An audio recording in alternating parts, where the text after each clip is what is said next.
Ruchi, I like you, क्या तुम मेरी गर्लफ्रेंड बनोगी? सिद्धार्थ ने स्कूल कैंपस के बीचों बीच रुचि को अपने दिल की बात कही, लेकिन सिद्धार्थ के ये कहते ही व्हाट, वेट अ मिनट, क्या कहा तुमने?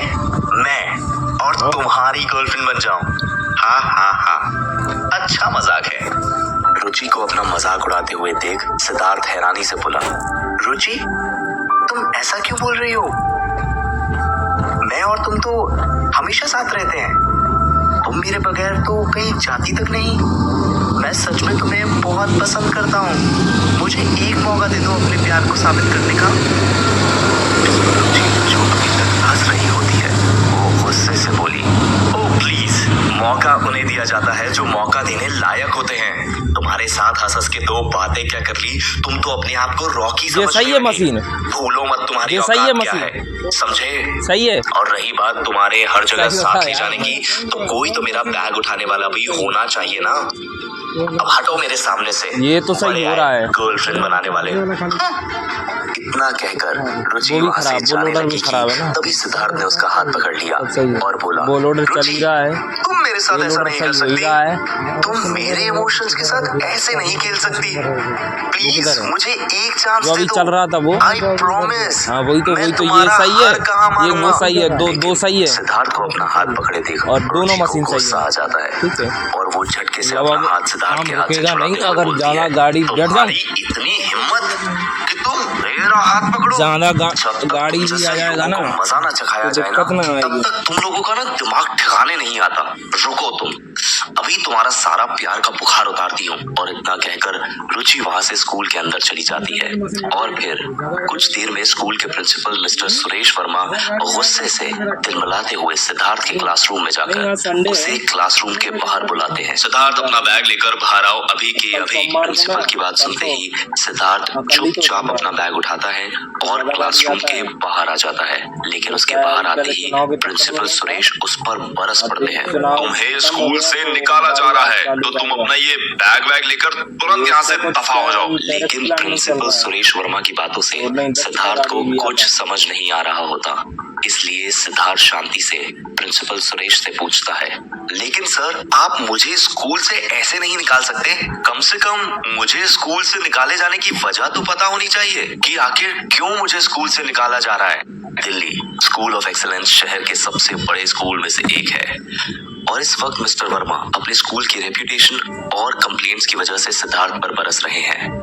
तभी सिद्धार्थ की बात सुनकर प्रिंसिपल वर्मा और भी ज्यादा नाराज हो गए और उन्होंने गुस्से में जवाब देते हुए कहा, तुम्हारी इतनी हिम्मत कैसे हुई मुझसे ये सवाल करने की?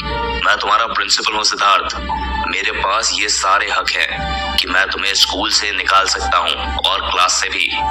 लेकिन तुम्हें तो वजह जाननी है ना, तो सुनो, तुम्हारे अगेंस्ट मेरे पास काफी सारी कंप्लेंट्स आ रही हैं कि तुम कभी क्लास टाइम पर नहीं आते, आवारागर्दी में लगे रहते हो। सिर्फ इतना ही नहीं, तुम बाकी स्टूडेंट्स के साथ झगड़ा भी करते हो, और आज तो तुमने हद ही कर दी, तुम अब लड़कियों के साथ छेड़छाड़ भी करने लगे हो।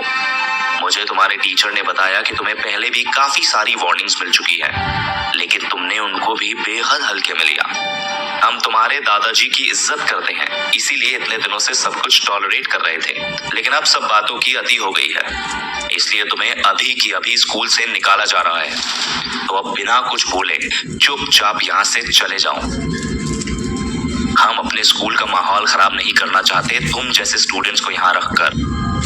और इतना कहकर प्रिंसिपल वर्मा ने सिद्धार्थ के कंधे पर हाथ मारकर उसे धकेल दिया, जिससे उसकी सारी बुक्स और कॉपीज जमीन पर फैल गई। लेकिन इस बार सिद्धार्थ ने कुछ नहीं कहा। वहीं बाकी स्टूडेंट्स क्लास की खिड़की से बाहर झांक रहे थे और उस पर हंस रहे थे। फिर सिद्धार्थ की क्लास के सारे स्टूडेंट्स उसके बारे में कुछ न कुछ बातें करने लगे, मगर सिद्धार्थ ने चुपचाप अपना बिखरा हुआ सामान उठाना शुरू किया। तभी सिद्धार्थ के कानों में उन स्टूडेंट्स की बातें सुनाई दी। गाइस, ये देखो, इसने तो अपने पैरों पे कुल्हाड़ी मार ली। अभी तो जगह जगह कॉलेज में एडमिशन शुरू होने वाले हैं और इस लड़के ने इतना बड़ा कांड कर दिया। अब इसका क्या होगा? क्या बात कर रहा है भाई? इससे स्कूल एग्जाम्स में तो पास नहीं हुआ जाता ठीक से, तो क्या इसे कॉलेज में एडमिशन मिलता? मुझे तो ऐसा नहीं लगता। इस तरह के लोग मेहनत मजदूरी भी ठीक से नहीं कर सकते और इनके बस की कुछ नहीं है। बिल्कुल ठीक कहा तुमने। रुचि के आगे पीछे घूमा करता था, आज उसी ने इसकी लंका लगा दी। और इतना कहकर वो स्टूडेंट्स भी हंसने लगे। इतनी बेइज्जती और खरी खोटी सुनने के बाद भी सिद्धार्थ ने किसी से कुछ नहीं कहा और सब लोगों की बातों को अनसुना कर दिया। मगर इन बातों ने उसके अंदर के गुस्से और उदासी को और भी ज्यादा बढ़ा दिया था। सिद्धार्थ की आंखों से लगातार आंसू बहे जा रहे थे और वो बार बार गुस्से में रगड़ते हुए अपने आंसू पोंछता जाता, लेकिन उसने चुपचाप कांपते हुए हाथों से अपनी किताबें उठाई और वो बिना पीछे मुड़े चुपचाप स्कूल से बाहर आ गया। बाहर आसमान में घने काले बादल छाए हैं, जैसे वो भी सिद्धार्थ की काली जिंदगी को बयां कर रहे हों। तभी अचानक बादल गरजने लगते हैं, जैसे वो सिद्धार्थ के अंदर उठते दर्द का प्रतीक हो। तभी बारिश की तेज धार गिरने लगती है, मानो सिद्धार्थ के साथ साथ आज आसमान भी रो रहा हो। मगर सिद्धार्थ के ऊपर इनमें से किसी चीज का कोई असर नहीं पड़ रहा था। उसे ऐसा लग रहा था जैसे किसी ने उसे अंधेरे कुएं में फेंक दिया हो, जहां रोशनी का कोई नामो निशान नहीं है। फिर सिद्धार्थ स्कूल गेट के बाहर खड़े होने के थोड़ी ही देर बाद वहां से घर जाने लगता है। उसका चेहरा पीला पड़ चुका है। उसे समझ में नहीं आ रहा है कि आखिर उसी के स्कूल के प्रिंसिपल उसे स्कूल से कैसे निकाल सकते हैं, और वह भी अब जब कॉलेज में एडमिशन शुरू होने वाले। उसकी तो असल जिंदगी अभी शुरू ही होने वाली थी और शुरू होने से पहले ही सिद्धार्थ को अपनी जिंदगी खत्म होती नजर आ रही थी। आज उसकी एक बेहतर फ्यूचर को लेकर सारी उम्मीदें मिट्टी में मिल गई। अभी सिद्धार्थ स्कूल के गेट से थोड़ा आगे ही पहुंचा होता है कि तभी अचानक से एक ब्लैक फरारी कार उसके पास आकर रुकती है और उसकी स्पीड की वजह से सड़क पर बने हुए गड्ढे का सारा गंदा पानी और कीचड़ सिद्धार्थ के ऊपर आकर गिर जाता है। सिद्धार्थ अपने चेहरे को साफ करने लगता है कि तभी कार के अंदर एक यंग कपल निकलकर बाहर आता है। वह लड़का काफी लंबा और हैंडसम है, लेकिन लड़की के हेवी मेकअप की वजह से उसके चेहरे और फीचर्स को समझ पाना मुश्किल है। वह दोनों कार से उतरते हैं और फिर एक दूसरे का हाथ पकड़कर उसकी तरफ आते हैं। तभी उस लड़के ने अपनी जेब से पैसों की गड्डी निकाली और सिद्धार्थ के मुंह पे फेंकते हुए कहा, ये ले रख और मेरी बंदी से दूर रह। अगर आज के बाद तू इसके आसपास भी दिखाई दिया ना तो तू सोच भी नहीं सकता कि मैं तेरा क्या हाल करूंगा। और इतना कहकर वो लड़का उस नोटों की गड्डी को सिद्धार्थ के मुंह पर दे मारता है, जिसे देख सिद्धार्थ को हैरानी होती है, लेकिन वहीं उसे गुस्सा भी आ रहा होता है। तभी उस लड़के के ऐसा करते ही 7-8 आदमियों का एक गैंग अचानक से वहां आकर सिद्धार्थ को चारों तरफ से घेर कर खड़ा हो गया है। उन लोगों के हाथ में आयरन रॉड और चाकू है। उन सबके चेहरे को देखकर ऐसा लग रहा था जैसे वह आज सिद्धार्थ की जान ही ले लेंगे। मगर इस सब के बावजूद सिद्धार्थ बिल्कुल भी नहीं डरा, बल्कि उसके अंदर का गुस्सा और भी ज्यादा भड़क गया और बारिश ने उसके आंसुओं को छुपा लिया। तभी सिद्धार्थ रुचि से बोला, रुचि ये सब क्या है? ये लड़के कौन है? क्या तुम सब कुछ भूल चुकी हो? माना कि तुम मुझे उस तरह पसंद नहीं करती, लेकिन क्या तुम ये भी भूल गई कि हम दोस्त थे? ये सब कुछ भूल गई, क्या लगा रखा है? और किस बात की दोस्ती? तेरे जैसे दसियों मेरे आगे पीछे घूमते हैं, तो अपनी औकात देखकर प्यार करना आगे से, समझे? और आज के बाद मुझे कांटेक्ट करने की कोई जरूरत नहीं है। सिद्धार्थ को लगता था कि रुचि उसकी सबसे अच्छी दोस्त है, लेकिन रुचि तो उसे इसलिए साथ रखती थी क्योंकि वो हैंडसम था। तभी सिद्धार्थ रुचि की बातें सुनकर हैरानी से उसे देखने लगा। उसे तो यकीन ही नहीं हो रहा था कि उसके सामने खड़ी यह लड़की वही है जिस पर वो अपनी जान छिड़कता था। आखिरकार सिद्धार्थ ने अपने आप को संभाला और उस लड़के रॉकी मल्होत्रा की तरफ देखकर कहा, अपने पैसे अपने पास रखो, मुझे इनकी कोई जरूरत नहीं है। और खबरदार, जो अपने मुंह से कुछ भी निकाला तो मुझे तुम जैसे लोगों के मुंह ही नहीं लगना।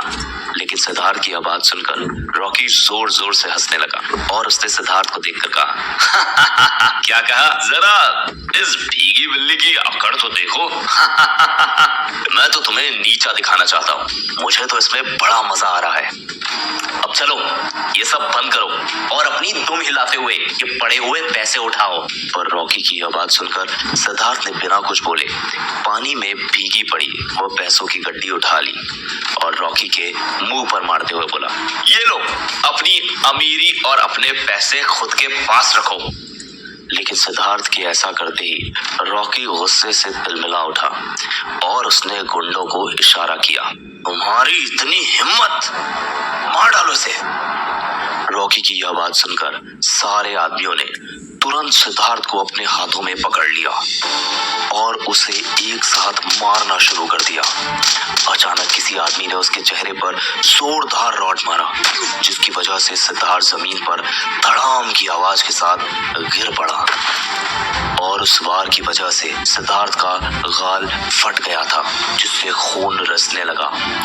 लेकिन वह गुंडे सिद्धार्थ की हालत देखने के बाद भी उसे बख्शते नहीं और उसे घूसों और लातों से मारना जारी रखते हैं। तभी एक गुंडे ने सिद्धार्थ के पैर पर जोर से लात मारी और फिर उसी पैर को पकड़कर मरोड़ दिया जिससे चट चट चट से हड्डी टूटने की आवाज आई।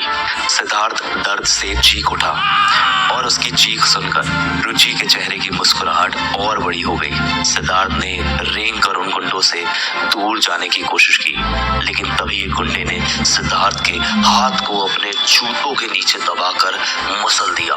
सिद्धार्थ के चीखने की आवाजें बढ़ती गई और गुंडे उसे मारते रहे जिससे सिद्धार्थ का पूरा शरीर कांपने लगा। कुछ ही देर में उसका पूरा शरीर बुरी तरह से जख्मी हो गया और वह दर्द से छटपटाने लगा। उन लोगों ने मार मार कर उसकी काफी हड्डियां तोड़ दी जिसके बाद सिद्धार्थ ने चीखना चिल्लाना भी बंद कर दिया।